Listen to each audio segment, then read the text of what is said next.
So, good afternoon, everyone. I'm so proud of each of you for taking part of your Saturday to learning how to be better communicators. My name is Dawn Elliot, and I'm the past president of BMES and a professor in biomedical engineering at the University of Delaware. I'm very proud of our undergraduate BMES student chapter for developing this program and thank them for inviting me to be a presenter. So as faculty in engineering, we teach you all a lot of topics. In fact, one could argue too many darn engineering topics in core classes.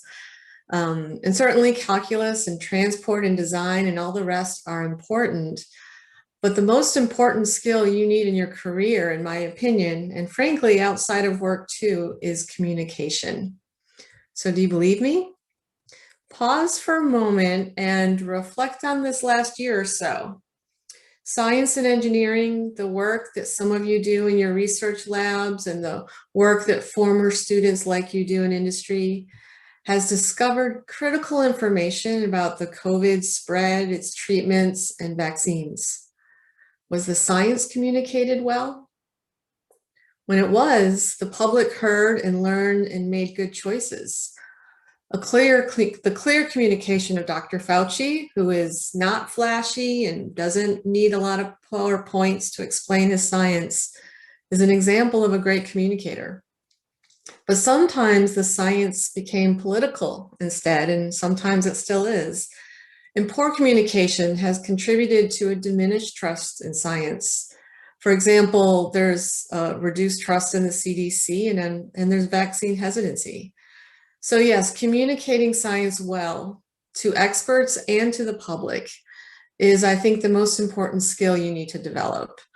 And I'm counting on each of you and your classmates to become great engineers and communicate your engineering to the world. So unfortunately, I won't be able to make you great communicators in this session. In fact, my teaching about communication in a lecture format like this will not only not make you great communicators, but you might leave here thinking that I'm a pretty crappy communicator too, because I'm not going to follow all of my own rules and suggestions all the time. But there's 2 points that I want you to get out of this session today. One, communication is really, really, really, really important. And 2, everyone can be a great communicator. It only takes practice. And so the rest of my presentation is going to be pointers and suggestions, some of which might work for you and some of which you should ignore. And there are tons of resources out there to help you become a better presenter. But really the only way to become a good communicator is to work on it and keep trying to improve for the rest of your life. So no biggie, right? So give me a second here. I'm going to share my slides now. Share. Okay. So I'm going to leave it in this mode instead of presenter mode so that I can see other things and control my screen and see if chats come up. And so let me do that. So presentations. The first thing we want to do is talk about the roadmap for today. So this session we divided into 3 pieces. First, Talk Nerdy to Me, where I'm going to talk to you about giving a presentation. Why Science Needs a Story, where PhD student Ellen Bloom will talk. And then the third section, Don't Kill the Audience with Bullets, where we'll talk about your slides. So I think one important thing is you already know this. So what I'd like to do is ask you to put into the chat, into the Q&A right now, what one thing that you've seen that makes for a great talk. So I'll give you a second to put some comments into the Q&A about what makes a great talk.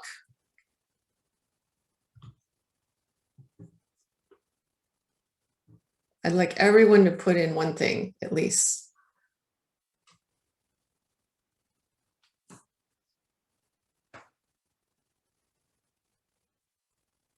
Stories, a good story, pictures, they make it interactive and tailored to the audience, good slide design.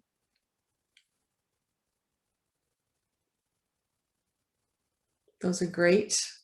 Any more?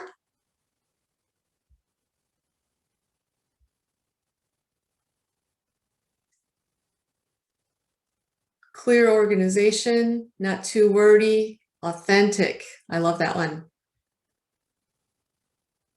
Okay, this one will be even easier for you. Start telling me a few things in the Q&A about what makes a bad talk so painful.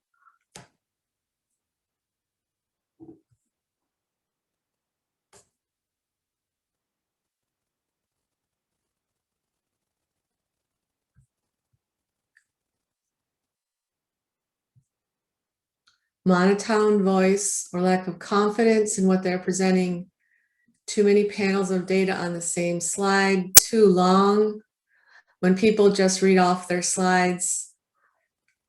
Those are great, but there's got to be more.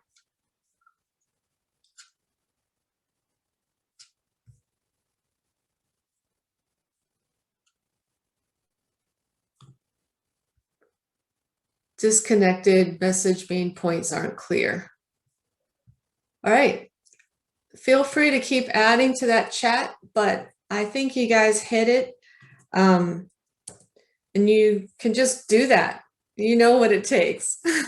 But I'll cover some of these materials. And in fact, everything that people said is somewhere in my talk. So becoming an effective presenter is critical to your success, regardless of your career path. And it's truly worth your effort and time to learn and develop those skills over a lifetime. And believe me, presentation skills can be learned. I teach a class to our first year or second year PhD students, and the presentation development from the first one to the end is just tremendous. So it's really, and I'm still not a great presenter. I still work to try to become a better presenter. So the first thing to think about in your presentation is telling a story, and I won't say much about that because that's going to be the bulk of the middle part. But I just want to say that less information explained well is better than more information explained poorly. And your talk should have a beginning, middle, and end. And for a non-scientific audience, more background is really important. And finally, you need a roadmap and transitions so that your audience knows where you're going with this and feels comfortable that they are on this journey through this talk with you and feels like they know where they are. I think you've probably been to a seminar where the speaker's gone on and on and on, and you think they're wrapping up, and then they're like, oh, and then the last thing I want to tell you about is blah, blah, blah. So, let people know where you're going and where you are in the process of your talk. You should please your audience, not beat them into submission. You want them on this journey with you and enjoying your talk. And don't waste time on filler. Get to the main points and the ideas, not the details about equipment or equations. So here's some tips, some points. The first thing is know what you're talking about. So, prepare and talk about things that you know something about. The second point is practice, and I'll talk more about that in a bit. Never talk over the time limit. You're given a certain amount of time. Other speakers on the panel want their time, and people in the audience have decided they're giving you a certain amount of time. You have all decided you're giving me an hour today, and I promise you we won't go over that hour. Be enthusiastic. If you're not excited about what you're talking about, then probably your audience won't be excited about it either. Act confident, and I'll talk more about that in a moment. And maybe most importantly, be yourself. Being natural is your most valuable asset as a speaker. And when I say be enthusiastic or act confident, that's within the context of your own personality and your own authenticity. And I think someone in the chat mentioned being authentic. That's really important. So you need to figure out that balance. If you're normally not a bubbly person, you're not going to be authentic trying to act that way, but you can still be enthusiastic and show that in your own way. Okay. Design the talk for your audience. So think about who you're speaking to and what background needs to be understood by this audience to get the takeaway of this talk. So what can I expect the audience to already know about giving a presentation, about your technical content that you're giving a talk to? And then make sure that if there's something they need to know, that you bring them along and give them that background that they need. So don't just present your research to the two experts in the room that know all about the topic you're speaking to. Remember that a talk does not equal a paper. So it takes you all of us, a long time to read a research paper and digest the content of that written scientific paper. You cannot present all of that content in an hour, let alone in a 10-minute talk. So your goal is not to present all that content, but to motivate them to go back and read your paper. So think more about not everything that you've done, but what is the one thing you want your listener to remember from your talk? And it's all an act. Act confident. Much of communication is nonverbal. And so the impression that you make on your audience is 55% how you look and 38% the confidence in your voice and only 7% of the content you say.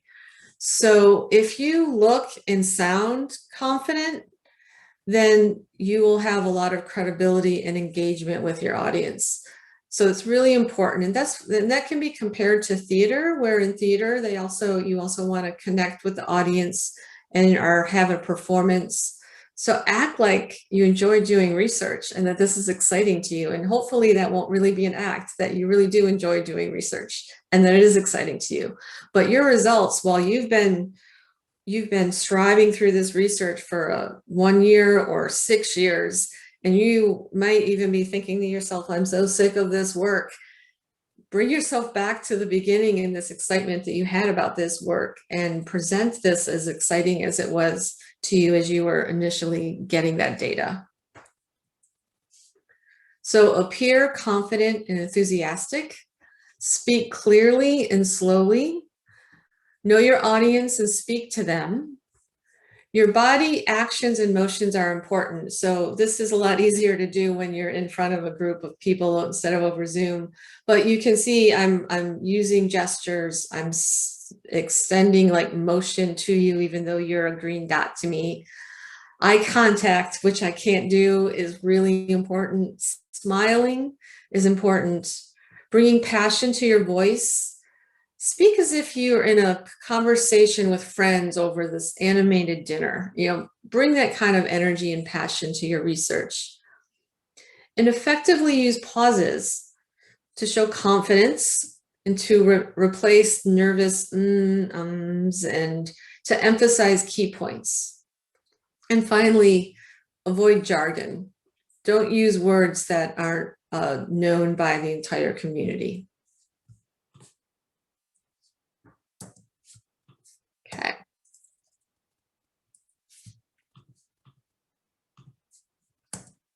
I will get here soon. There we go.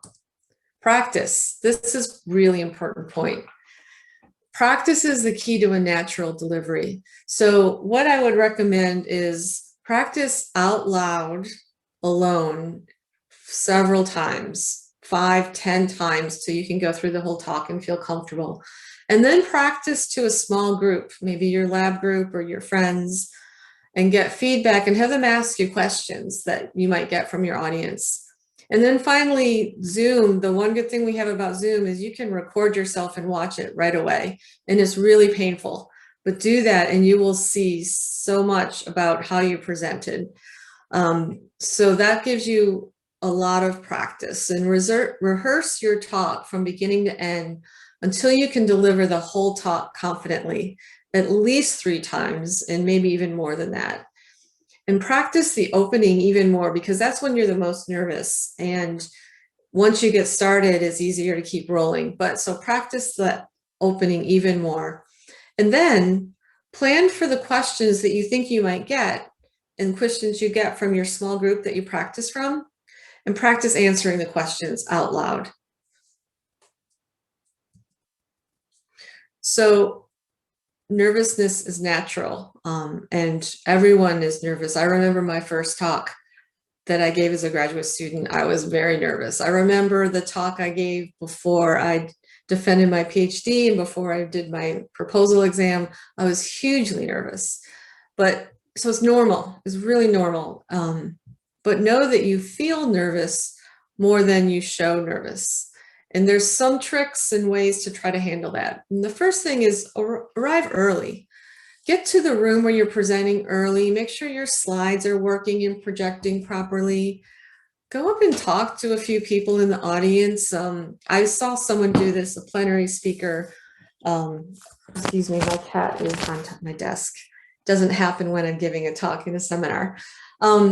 I had invited a plenary speaker to a conference, and she was from the business world, not our scientific community. And she walked up and down the aisles and shook people's hands and introduced herself to them before her talk.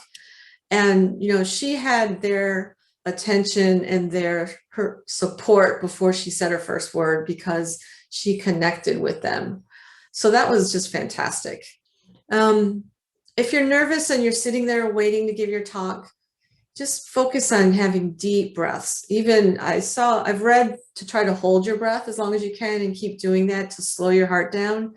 I don't actually think that's a good idea. You might pass out, but just sit there and breathe deeply while you wait for your talk until you get introduced. And this will help steady your voice when you start talking. And again, if you practice, you'll feel more confident about your talk, and that will help calm your nerves also. Ways to deal with your nervousness: memorize your first 1 to 2 sentences. Like I said, once you get started, then you've gone smoothly and it's a lot easier to keep going. When you're in a room, talk to one person at a time so you can just sort of look around the room. Try not to fixate on one person the whole time, but move scan your vision across them, because I've had people, as being the professor or the department chair, give their entire talk at me, and that's really uncomfortable. So talk to one person at a time, but talk to everyone, or talk to the people in the back that you can't really see that well. There's physical relaxation techniques that you might want to try. Certainly exercising can help. Meditation, like I said, deep breathing. And you will appear confident if you look directly at the audience. You'll appear confident if you add excitement to your voice and pauses for emphasis. You'll appear confident if your movements are unhurried and dignified, and if you speak slowly and in full, deep tones. And I'm speaking particularly to our women in the audience who sometimes have particular challenges with not getting high-pitched question voices. Men do it too, but women tend to do it more. So practice, as you practice speaking slowly and in full, deep tones. Now, if you developed a talk and you have 10 minutes for your talk, but you've got 20 minutes of content and you're trying to put all that in 10 minutes, then you're going to have to speak fast, and that's going to make you look nervous, and people aren't going to get what you talk about anyway, so don't do that. Okay. Then you're done. You're done with your talk, you've given it, and then people don't know if you're done, and there's this awkward, like, do I clap? So here's how you avoid that awkward, is she done with her talk? Clap. Finish talking, say thank you, and stop talking. And stand there and smile and breathe and look at the audience and take the clapping. It feels good. So that's my last tip about that. And then comes the scary part, the Q&A session. It can be scary, but it's so valuable, because if you get questions, that shows that the audience was interested in your talk and heard something that they want more of. And it can also give you key information as a presenter for you to go do in your next spot in the lab. So while it's irritating when, you give this whole talk and they said, well, yeah, but did you try it with this reagent? And you're like, no, I told you what I did. But that reagent might be an interesting thing to try later. So the Q&A can be valuable. And I remember, again, I was so nervous for the first talk I gave as a PhD student. And I got a question, and from a very senior person in the field whose papers I had read and did work in that area and cited in my talk. And his work was fantastic. And he was there, which first of all, I loved, because you have star power when you're a student and these papers you read are there in your audience. And he said it was a good talk, which I learned later, years later, that everybody says that, but it felt good anyway. But he asked me a question about my talk, and it made me feel really good. And so think of the Q&A session as a chance to feel good and for people to show interest. But going into it, in order to bring down your nervousness, think about the potential questions you'll get and practice answering them ahead of time out loud. And if you don't know, or if you need a little time, even if you don't, just how to handle it, it's always good to repeat the question, because if someone near the front asks something and they're a quiet talker, the people in the back didn't hear it. So just repeat the question, and then always be respectful. Even if you get kind of a jerk with something that seems like they're being antagonistic, or if you get what you think is a dumb question, but maybe that means you didn't explain the topic right, and so you need to answer that question. It's a good one, and other people may have the same one. If you don't know the answer, just say so. It's okay. Say, oh, that's a great question. I don't know the answer to that, but I'm going to go check that out and I'll get back to you if you know who they are, or come see me later in the conference and I'll let you know. And if you get someone who's unrelenting, hopefully the moderator of the session will step in and help. But if they just keep coming back, the same person, just say, I would really love to discuss with you further at the next break. So let's take this to that. Because everyone else in the audience is thinking, and you were too if you were there, please stop asking these questions. We need to move on. And then someone else wants to ask a question. So, it's perfectly reasonable to politely say, let's talk about that later. One of my favorite quotes about communication is by a really great communicator, Abraham Lincoln. If I had 8 hours to cut down a tree, I'd spend 6 hours sharpening my axe. And so, what that means is practice, prepare and practice, and then your talks are going to go great. So that is the first part of our session. And I am now going to turn it over to Ellen Bloom, who is going to share with you about narrative. Thank you, Dr. Elliot. Let me just share my slides with you all. Yeah, that was great. Hopefully I follow the lessons that you just gave us. Ellen, I apologize. Your mic isn't very loud. Are you able to? Oh, no. Let me see. Is that better? That's much better.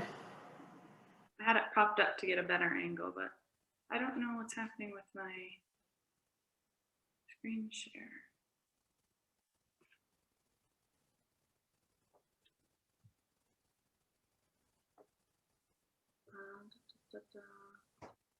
I'm so sorry, you guys. I think my computer updated my OS last night and it's confused. Would you like, I have your slides, you may have changed them some, but I could share them if you want.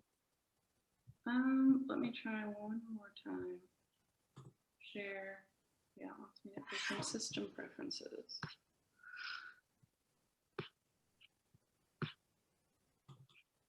So here's a great example why you should your slides work ahead of time, right? Okay,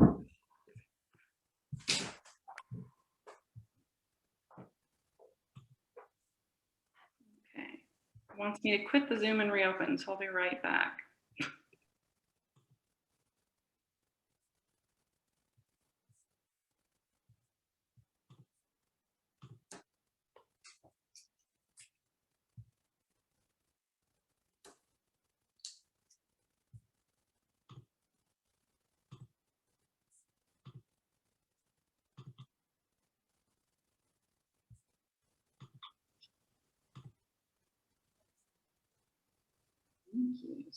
All right, can you guys see it? Yes. Perfect. Thank you for your guys' patience. Yeah, so my name is Ellen Bloom. I'm a fourth year PhD student in biomedical engineering at the University of Delaware, and I'm in Dr. Elliott's lab. And I'm going to talk about the power of using narrative in presenting your science, or why science needs a story. And this idea I got, and the contents from this talk, are mostly from this book, Houston, We Have a Narrative by Randy Olson. So Randy Olson was a tenured faculty of marine biology at the University of New Hampshire, which he then left his tenured position to go to film school at USC and become a filmmaker in Hollywood. So after 20 years of doing that, he's again shifted his focus back to academia to bring some of those lessons that he learned in Hollywood to help us with our science communication. There's a lot in this book that I'm not going to cover today due to time, and it's a really interesting read, so I highly recommend it. But in general, this talk is going to be shifting more towards lessons we can learn from the movies and stories that we love to improve our presentations and our writing as well. Everything is just as applicable to scientific writing as well as giving presentations here. So I'll use those terms kind of interchangeably. But we're going to start with a clip from Vox Media, actually, which introduces this idea of how your brain actually prefers narrative information. So we'll start here, and it's about a 3-minute clip. So that's just a fun video, but I think it really introduces this idea that your brain prefers to process and then remember information when it's organized as a narrative.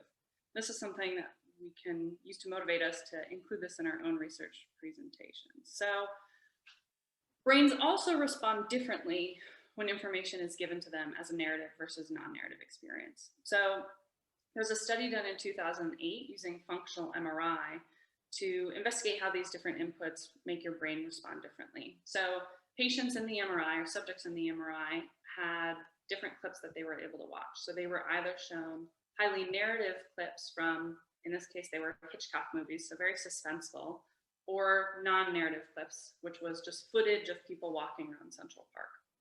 And what they found was that the strong narrative content of Hitchcock clips resulted in much higher similarity in brain activity across the subjects when compared to this non-narrative footage.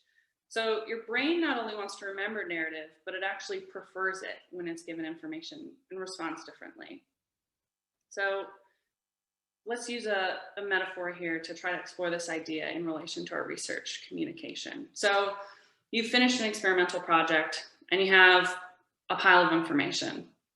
This would include, the facts that you used to design your study or your background in literature, the methods that you used, all the results that you found and your graphs, and then your ideas and your interpretation about everything above. So think about this as like a pile of bricks that you've got.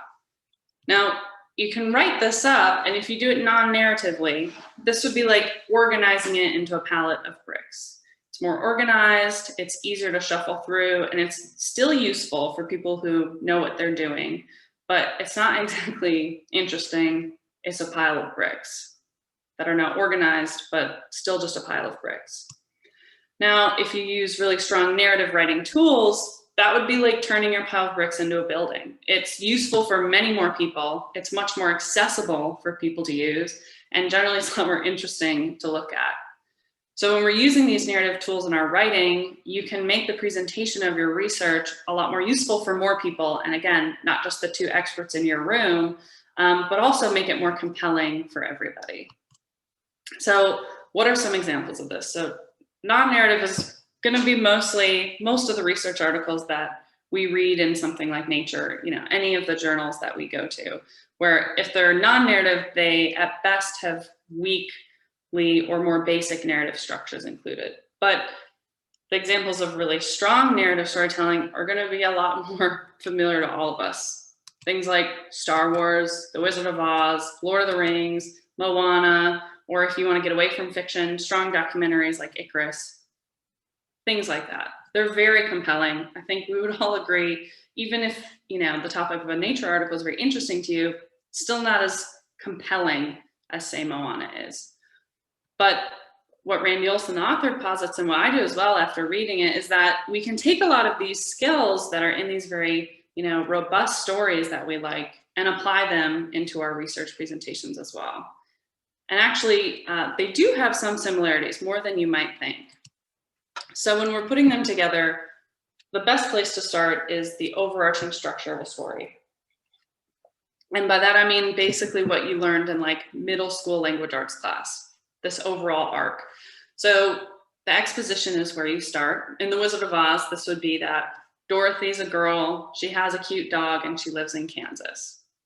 You're then introduced to the central conflict, which is that Dorothy's picked up by a tornado and dropped off in Oz. You have rising and falling action. This is everything that happens when she's there. And then the story resolves here. Dorothy returns home to Kansas. She's got a new perspective and appreciation. But journal articles are organized the exact same way. Your introduction is your exposition. Your central problem and your overall objective are akin to the conflict. You've got methods and results. This is obviously all of the action. And then your discussion is the same thing as your resolution. So great, we did it. We're storytelling. Everything's perfect. We don't have to do anything anymore. That's great. This is a great narrative structure. And we've been using the IMRAD structure for like 60 years because it is quite helpful to organize this process. But there's still a lot of other narrative tools that we aren't utilizing quite as much in our storytelling when doing research. So if you're using IMRAD, it's better than having your palette of bricks, but it's like turning it into a wall. It's more helpful than the palette of bricks, but it's still just a wall. It's not quite as interesting as a full building would be or a full, rich narrative story. So hopefully this is where we are. We're scientists with great technical writing skills. You know, you can write concisely, you can write clearly. We're using IMRAD, that's a great start. But we're trying to break into this vast ocean of experience and knowledge and the rich storytelling that we've been doing. When you think about it, people have been telling stories of all kinds, probably since we could talk, at least for like the last 4,000 years. But the idea of a scientific article is only like 400 years at most. So there's a wealth of knowledge and tools that we can really tap into, but we aren't typically trained with. But luckily, again, Randy Olson is on our side. He's got some tools for us to start with. So these are the three that are outlined in this first book, and they're at various different levels of structure within your research presentation or writing. There are three different templates for you to use. So at the word level, we have the Dobzhansky template. And this one is useful for finding the theme of your overall work or paper or the results of a specific study, where you sum everything up with a single word. And then at the sentence level, we have the ABT template. This is really the DNA of storytelling. It's useful, especially in your intro and in your discussion. And you should be able to summarize your whole presentation narrative this way. And you can use it in a nested format throughout the introduction and discussion. And the last one at the paragraph level is the hero's journey. This comes from Joseph Campbell's monomyth, if you're familiar with that, but it's not as easily applied. It's a much more complex template, but having awareness of it can help you build narrative intuition. It's not as easily used as the other two. So in the interest of time, I'm only going to be talking about the ABT template in detail. It's the easiest to use in my opinion, and I think it's actually also the most versatile. So what is it? It stands for and, but, and therefore, and that's it. It's very straightforward, it's very easy, and that's what makes it so powerful and so useful. So Randy Olson actually came up with this template talking to Trey Parker, who's one of the writers and creators of the show South Park. And when he was talking to Trey, he was discussing how they, did their brainstorming and writing when they were trying to come up with episodes for South Park. And they found that they would start with kind of an improv approach of, what if this happens, and this happens, and this happens, and this happens, and this happens, which might sound like the introduction section of some of the papers you read, this and this and this and this. But they found as they edited and refined that they would take out a lot of the ands and replace them with words like but and therefore to create story arcs within. So that's how they end up with and, but, and therefore. It's very simple, but very powerful. And one of the best things about it is that you can actually nest the structure. So you can have each sentence follow ABT, but also each paragraph and then the entire work as a whole, the entire summary of what you've presented or what you've written. So let's use it. So first, I wrote one about my own research, which I'll tell you a little bit about as a string of facts before we present it as an ABT. So I study in my thesis work tendinopathy, which is overload injuries of the tendon.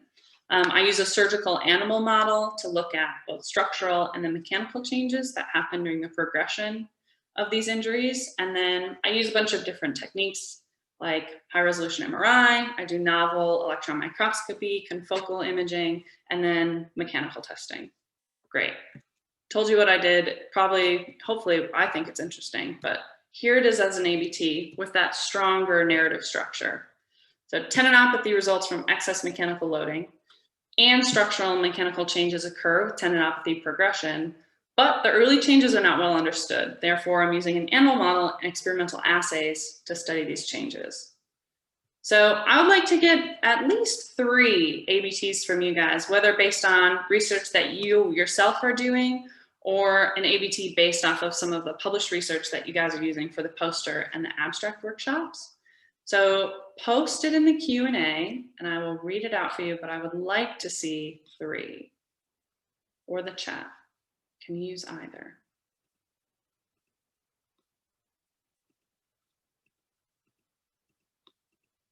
Or at least 1.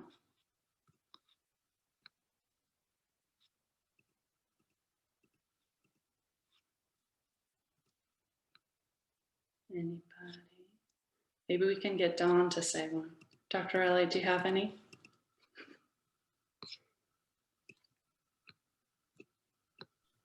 I was just trying to convert my initial comments into one, but I wasn't quite there yet. I think maybe just have 30 minutes of quiet and let people draft something, and maybe someone will put something out.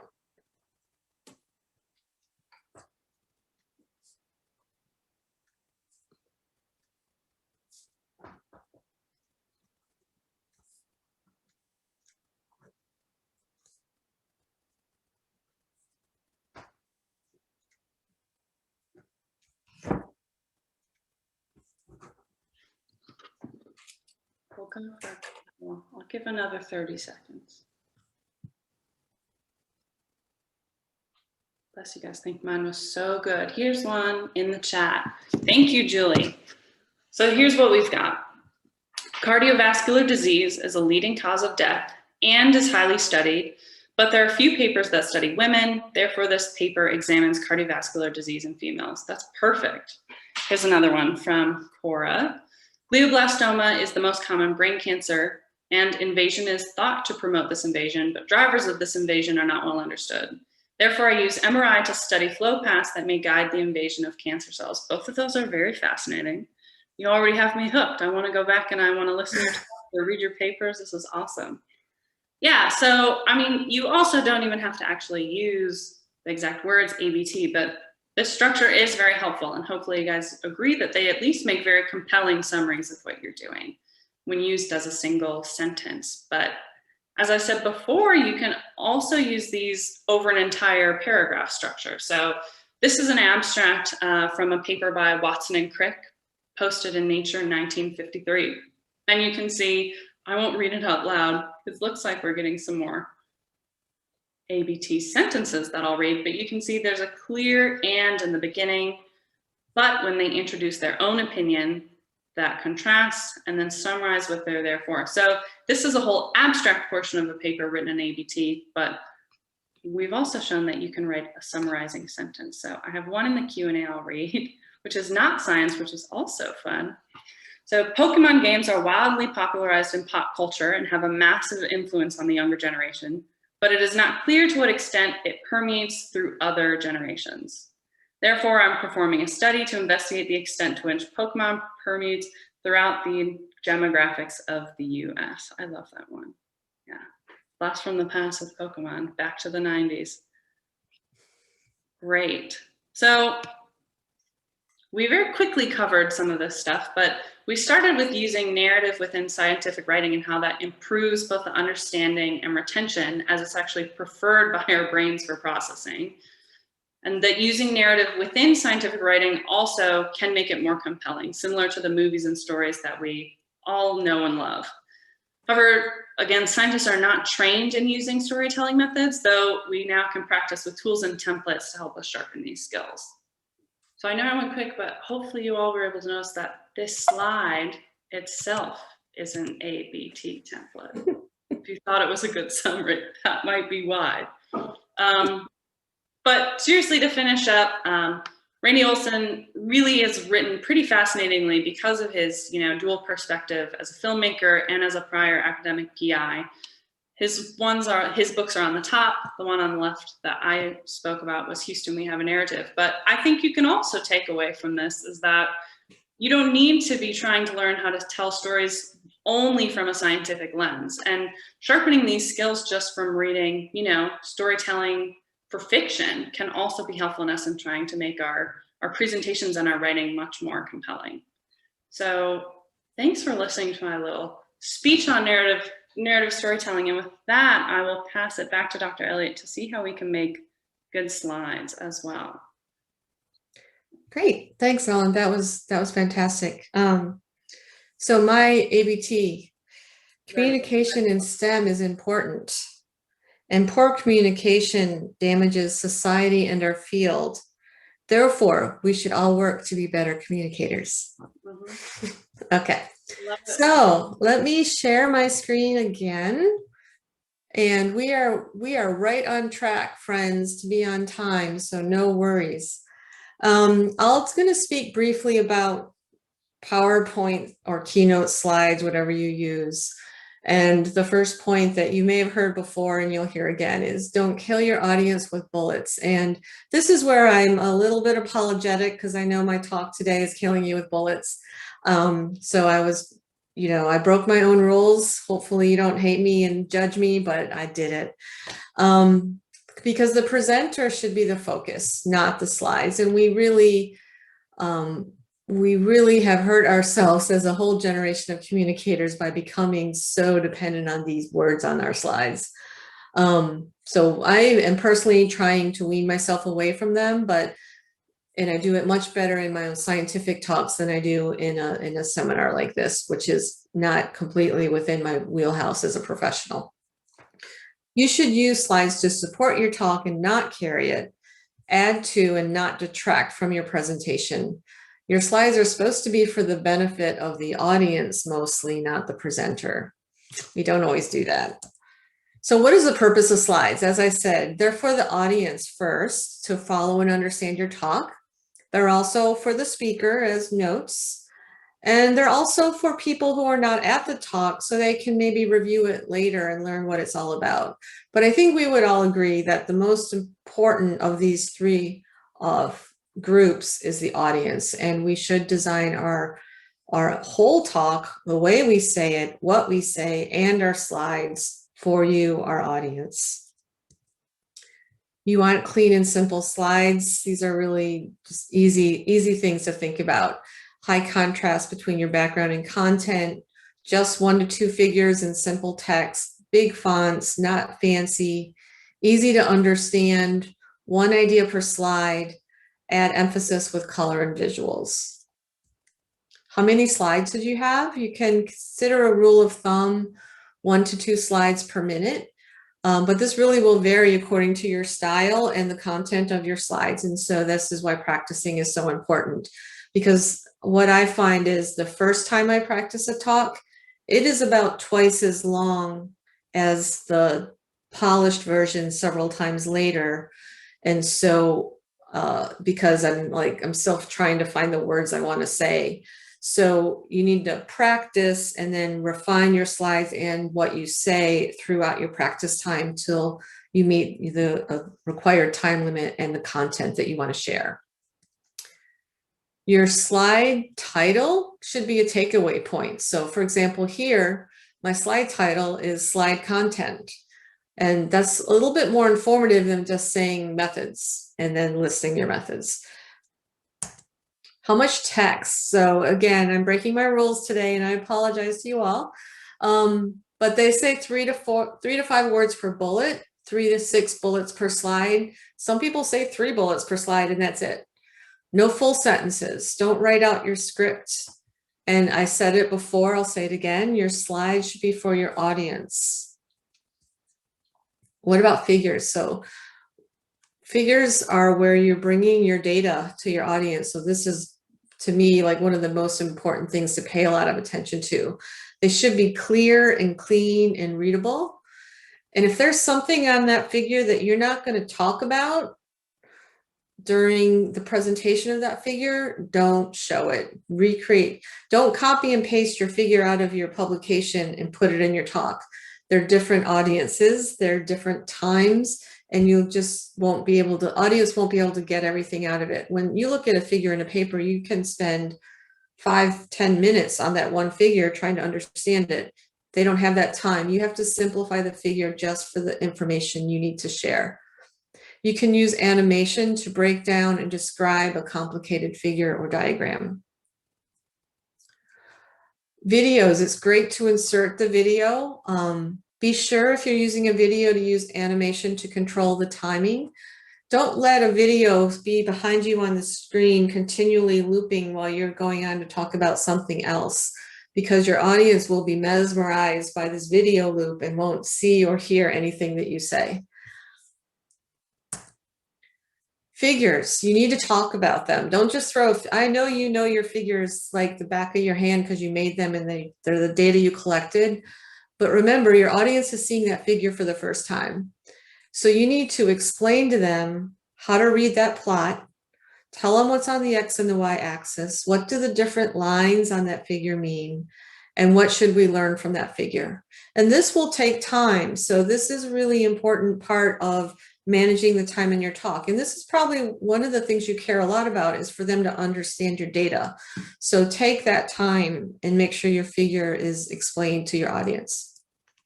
Tables, just don't do it. Don't put up a big table out of your paper and then draw a red box around one line and said, ignore all this stuff, but here you'll see, but just don't do it. It's not effective presentation to show tables, full stop. My last piece of advice to you is pay attention to what you like and don't like in other talks. And you shared that in the chat in the Q&A at the beginning.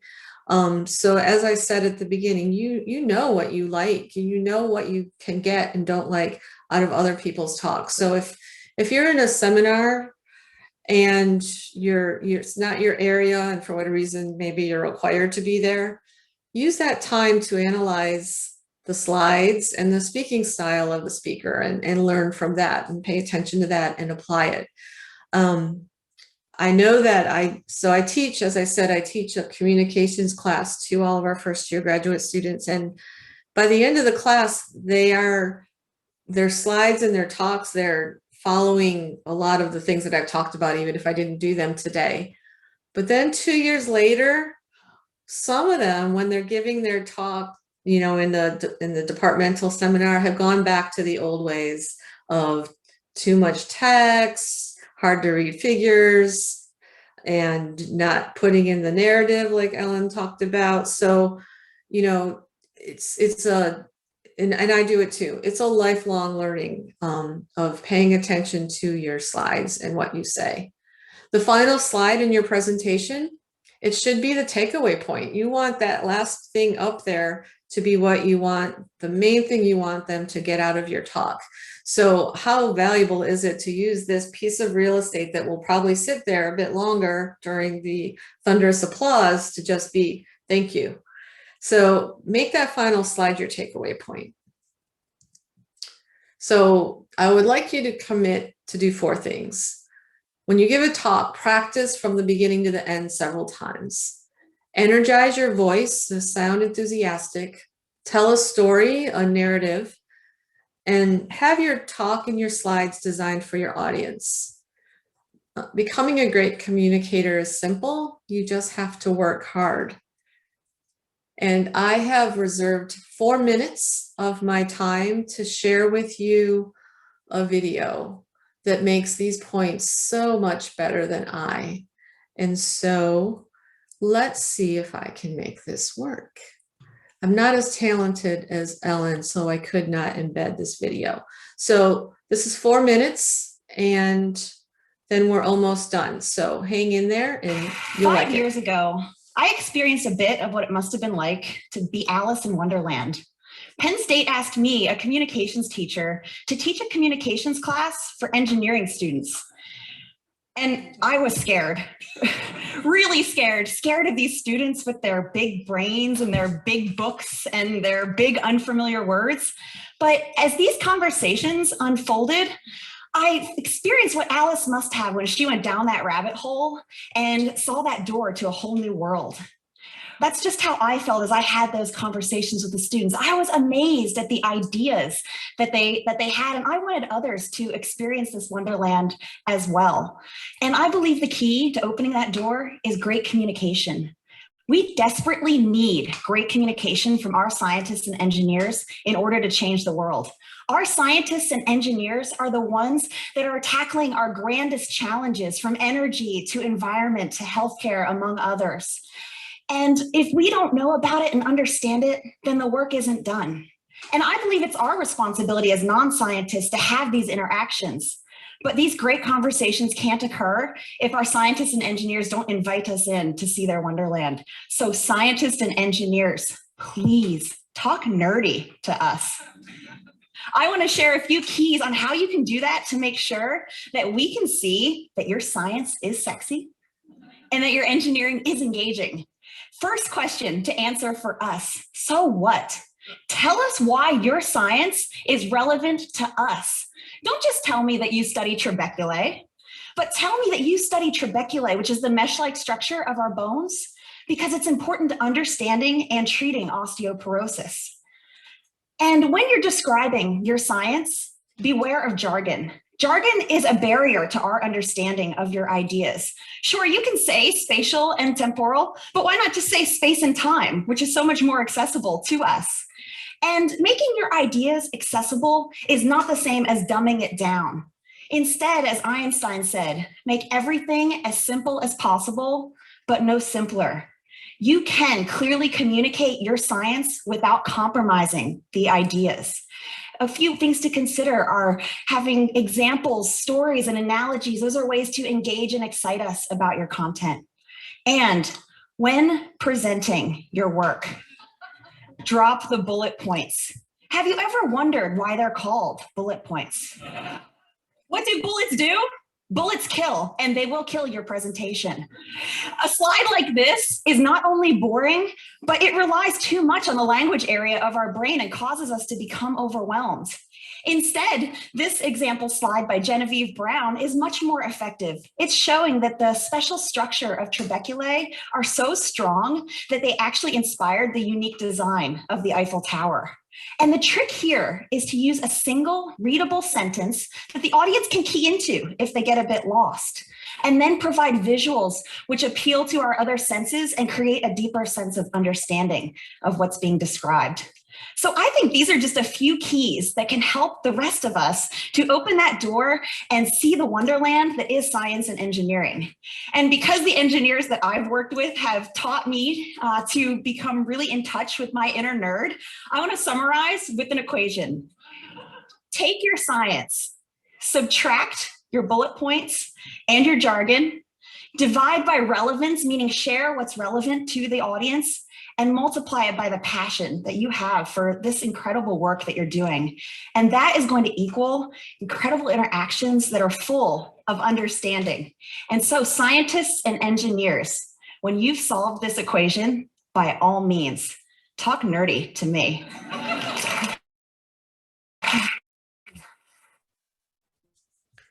Okay. I think, she's a great communicator, said it much better than I. I will now finish my talk with the 2 points that I want you all to take home. That communicating in STEM is important and you can be a great communicator. So thank you for your time, and I can hear your thunderous applause. Any questions? Feel free to put them in the text. We got a couple minutes. Thank you, Dawn, and thank you, Ellen, so much. We do have a couple minutes for questions if anyone has them, or you can reach out to Dawn or Ellen through the Discord. They're both here and able to network and chat with you after. Don't forget that our next session is happening in just 1 minute. It's a fireside chat with Shelley Manu and Shelley Payton and Manu Platt, the co-chairs of the 2021 annual meeting. So go ahead and check that out. The link is now up. Thank you again, Dawn and Ellen. Great. And I'll say they're both great communicators and very authentic, so you all enjoy them very much. I can second that. All right. Thank you. Bye-bye.